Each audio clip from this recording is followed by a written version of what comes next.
En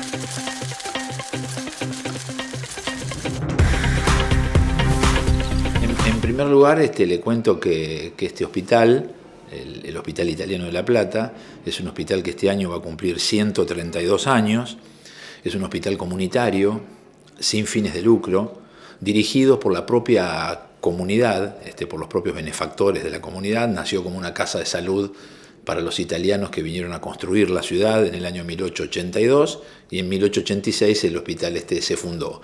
Y afortunadamente y de manera llamativa, en un país joven como el nuestro, este hospital sigue manteniendo las mismas características de societarias que tiene desde su propia fundación.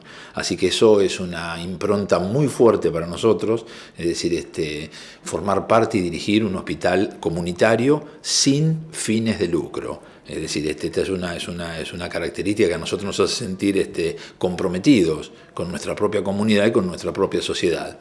El hospital en 130 años ha atravesado infinidad de modificaciones y de cambios.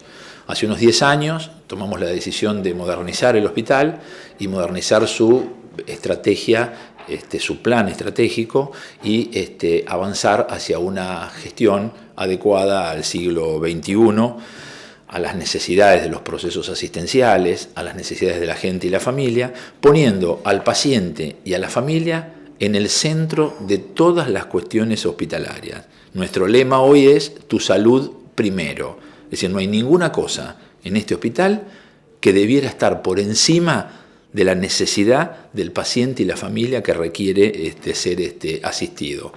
En ese marco hay que pensar, si ustedes o los que escuchan entienden de organizaciones de sistemas, ustedes piensen que los hospitales tradicionales o conservadores están organizados de una manera que hoy ya no les sirve a la modalidad de atención.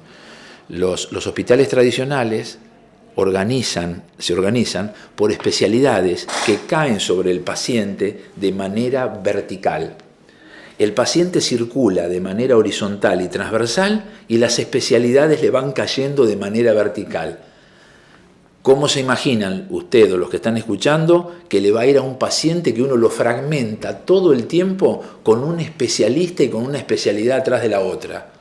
Entonces, ¿cómo se organizan hoy los hospitales modernos y cómo está organizado este hospital italiano? El hospital se organiza para ponerse de manera transversal, acompañando la necesidad y la problemática del paciente. Es decir, organizando unidades de gestión clínica y equipos de trabajo multidisciplinarios que puedan acompañar de manera transversal y que no fragmente la atención. Ejemplo, viene un paciente con una neumonía que además tiene una insuficiencia cardíaca y que requiere de una cirugía por un abdomen agudo. Entonces, a ese paciente lo va a ver un cardiólogo, un clínico, un cirujano. Imagínese el resultado de ver eso. Es como agarrar un cuadro y darle a 7 pintores un pincel y que lo pinten. Es decir, lo que hay que hacer es coordinar todo eso para ver cuál es la modalidad asistencial que requiere y tener todo ese continuo del cuidado asegurado. Tenemos muchas estrategias. La estrategia central es el modelo de medicina hospitalaria y las unidades de gestión clínica. En el caso del curso que hoy ustedes están, por el cual se acercaron al hospital, y se los agradezco, es decir, que se hayan acercado al hospital y que comuniquen estas cosas. Hoy nosotros estamos haciendo un update, una actualización de lo que es al 2018 la atención del paciente con enfermedad esófago gástrica.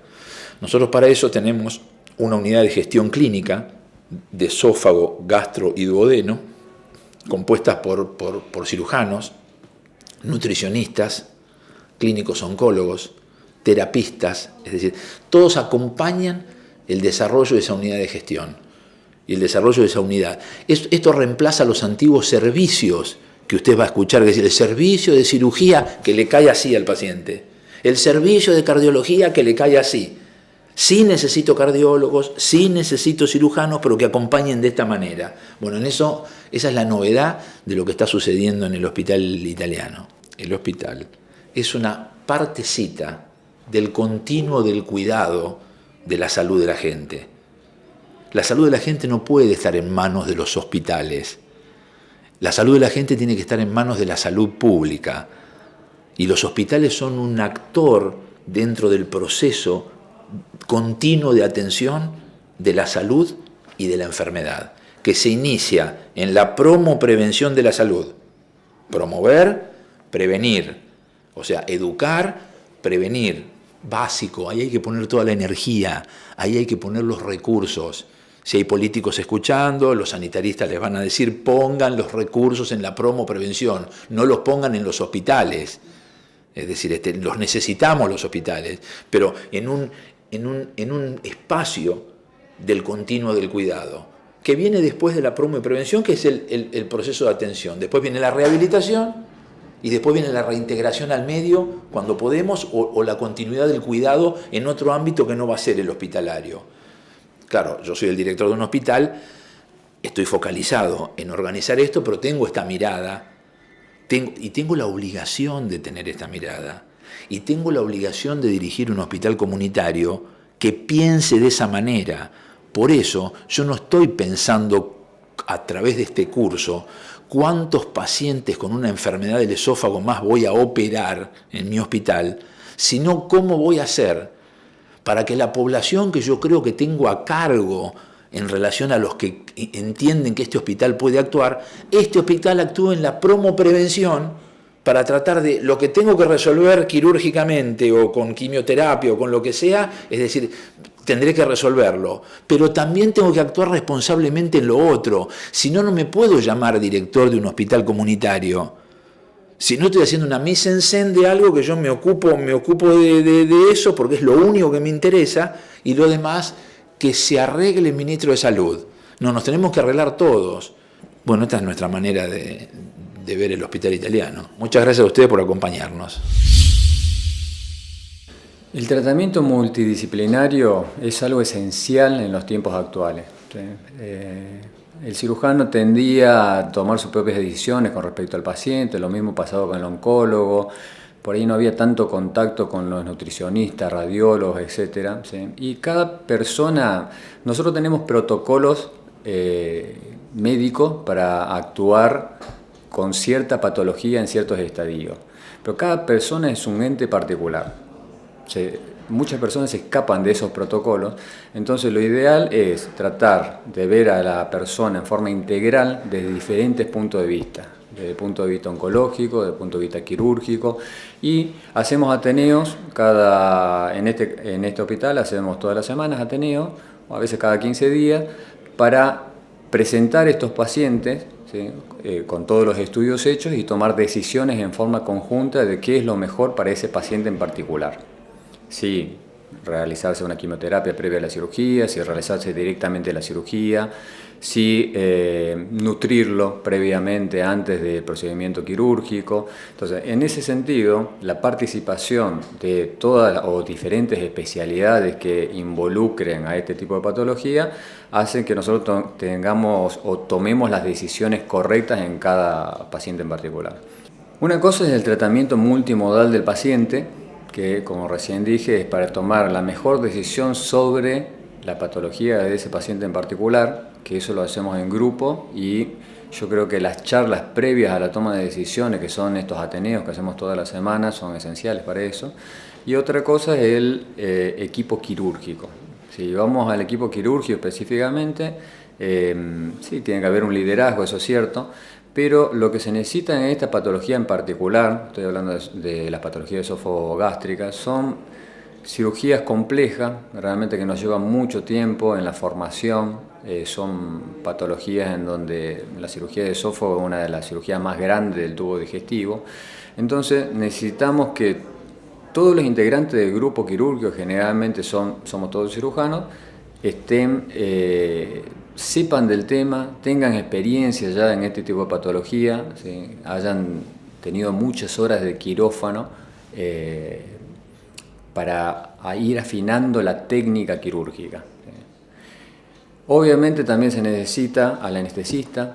El anestesista tiene que estar habituado a este tipo de patología porque son cirugías en donde el paciente queda anestesiado 4 o 5 horas, y obviamente también las instrumentadoras, ¿sí?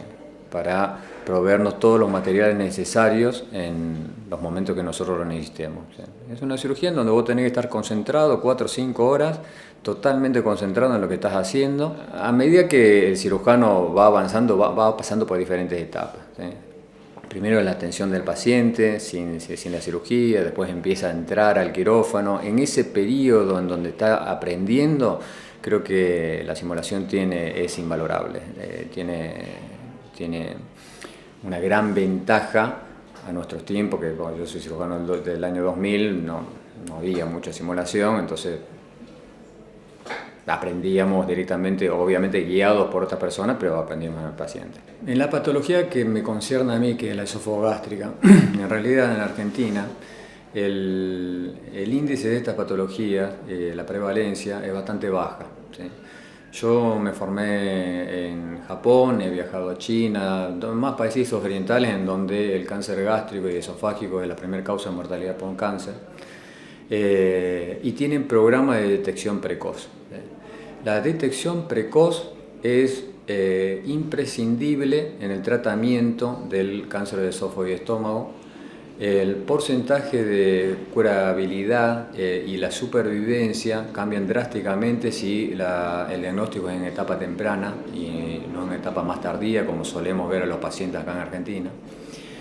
En etapa temprana la sobrevida a los 5 años es del 95-98%, mientras que en una etapa más avanzada, cuando el paciente ya empieza a tener síntomas, que creo que uno de mis colegas comentó, disfagia, dolor epigástrico, etc., el porcentaje de curación es bajo. Estamos hablando de una sobrevida global a 5 años de 20-25%.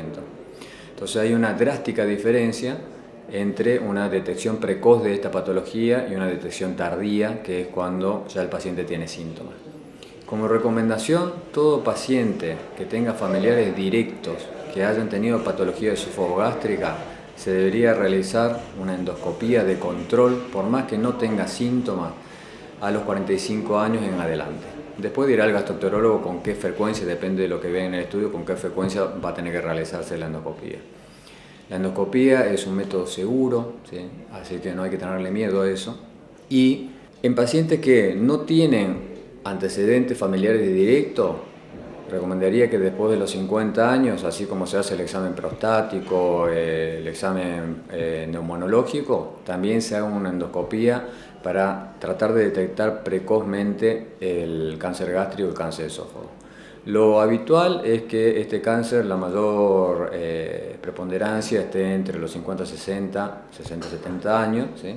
Por eso se recomienda después de los 50 hacerse una endoscopía para ver si se puede llegar a detectar en etapa temprana este tipo de patología con un índice de curabilidad altísima si se detecta en este estadio temprano. Es una jornada, lo importante, multidisciplinaria, donde participan oncólogos, gastroenterólogos, cirujanos, entre otros. Y son siempre jornadas importantes porque abordan los diferentes temas en forma multidisciplinaria con participación de diferentes especialidades, lo cual debiera ocurrir idealmente en la práctica médica habitual. Acá es sobre cáncer esofágico. Tiene que quedar claro que es un cáncer que se trata, tiene tratamiento, se puede curar. Entonces, en gran parte la curación depende de que el paciente esté abordado no solo por oncólogos, sino no por únicas especialidades. Tienen que participar oncólogos, cirujanos, nutricionistas, gastroenterólogos y un montón de especialidades más. Hay una forma de detección precoz, como hay en cáncer de colon o en cáncer de cervix. Sí que hay que estar atentos a síntomas, el dolor de panza, hablando en terminología habitual. Sobre todo si es crónica, habitualmente los pacientes vienen con múltiples consultas en guardias, que se le da un protector gástrico, entonces anemia, cuando hay anemia de causa no conocida, ni hablar si hay dificultad para tragar o para comer. Entonces son todos síntomas que hay que estar atentos y consultar al médico y no quedarse con una única opinión. Digamos, si el síntoma continúa, si es posible ir a algún centro donde uno sepa que hay un poquito más de especialización en el síntoma. Entonces, no hay un estudio de detección precoz, pero sí hay formas de estar alertas y consultar tempranamente.